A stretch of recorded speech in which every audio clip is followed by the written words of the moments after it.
And in today's video, we become astronauts for a day.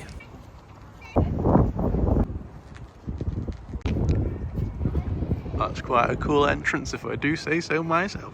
I'm up in space, man! A nice little cafe through there and straight into the National Space Centre. Oh wow. That's an entrance.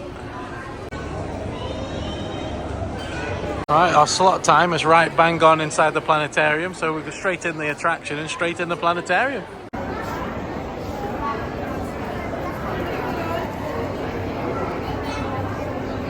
That's the biggest queue I've ever seen in my life, even bigger than a theme park queue. Speaking of theme parks, in there is Tetrastar Spaceport, which is a ride much like Star Tours at Disneyland. Welcome to the planetarium. It's humongous. That was the UK's biggest planetarium, and that was very big. It was big, but the show was boring. It did go on a while, but we had the soothing tones of David Tennant to keep us going. I nearly fell asleep. Let's go.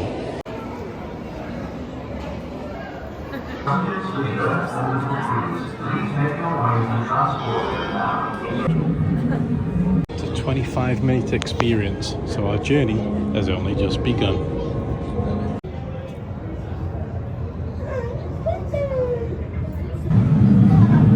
We're on a countdown now.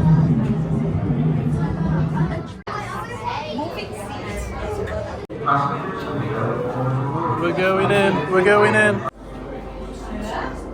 We can't film after this bit, so please enjoy some complimentary footage from the Space Centre and Simworx. That was a fully immersive experience, the UK's version of Star Tours. Not as immersive as Star Tours, but a good experience all the same. I thought it was brilliant. It's not just the ride or the simulator. There's other stuff that goes around with it. It's a walkthrough experience. It with is. actors and things to partake in all the way around. You can understand why they don't want people to film in there. There's lots of cool theming, lots of spoilers, lots of fun.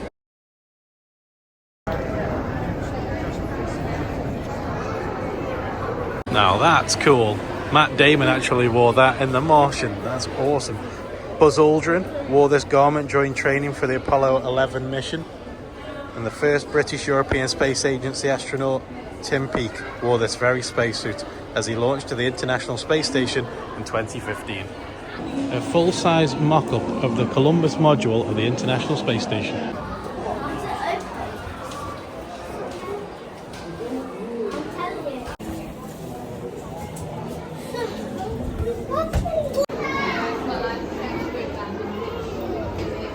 Sit down, lie down and pretend you're launching into space.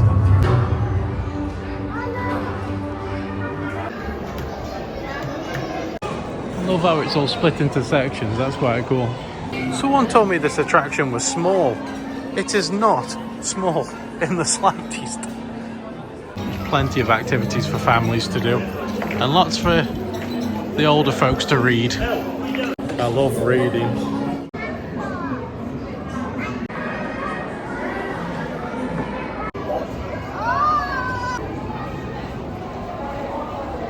Lots of, and I mean lots and lots of things to read. Lots of things to read. But there's lots of things to see and to interact with as well. Different types of rock, gneiss, slate, mudstone, granite, basalt, and then we step into the solar system section.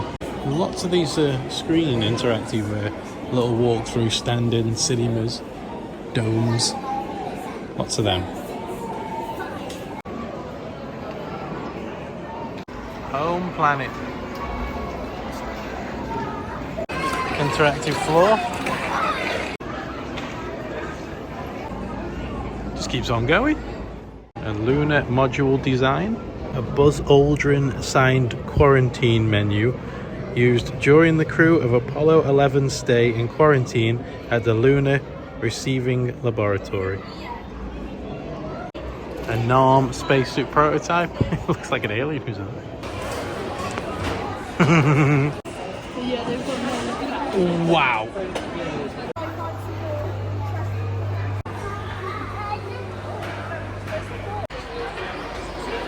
And guess what? The lifts are broken. How do we get up? Why not take the stairs?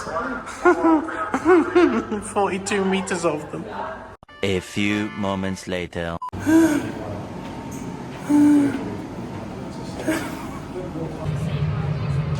We're getting higher. We made it.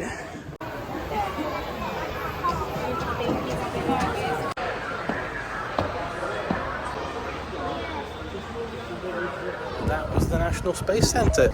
I really enjoyed the ride. I think that's the highlight for me. Yeah, I 100%. think I would come back, but only because our ticket actually ended up being a yearly one. I'm intrigued to see the Lego exhibit that they're going to do in March. So they have a variety of events around the year. They have films that you can watch in there, Lego Movie, Buzz Lightyear and all the rest of it.